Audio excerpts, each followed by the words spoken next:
నీకు ఈశ్వరుడు ఎప్పుడు ఏమిచ్చాడో దానికి తృప్తి పడు. ఆ తృప్తికి కారణం ఉండక్కర్లేదు. ఆకలి సరిగ్గా లేదని 1000 రూపాయల మందులు వేసుకుని ఏడుస్తున్న వాళ్ళు కోట్ల మంది ఉన్నారు. వేల పట్టున ఆకలిస్తోంది, సంతోషించు.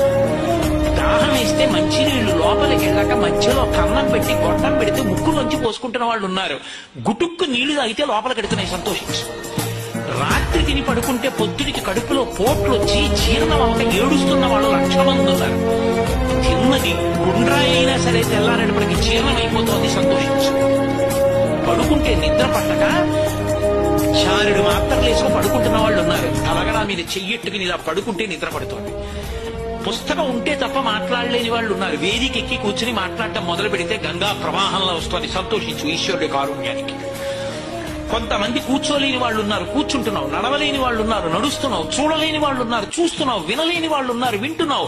ఈశ్వరుడు నీకు ఇచ్చిన దానికి ప్రతి క్షణం తృప్తితో ఓలలాడిపోవాలి. ఎన్ని మాటలు కృతజ్ఞత చెప్తావు. అది మానేసి ఎప్పుడు ఏదో పోయిందాన్ని తలుచుకుని ఏడవడం కాదు, వచ్చేదాన్ని ఊహించుకుని అలా జరిగితే బాగుండని కలువమని ఎగరేయడం కాదు. ఇప్పుడు ఇక్కడ నీకు ఈశ్వరుడు వర్తమానంలో ఏమిచ్చాడో దానితో తృప్తిగా ఉండడం అలవాటైతే వాడిని మించిన భాగ్యవంతుడు లేడు. అదే ధర్మం.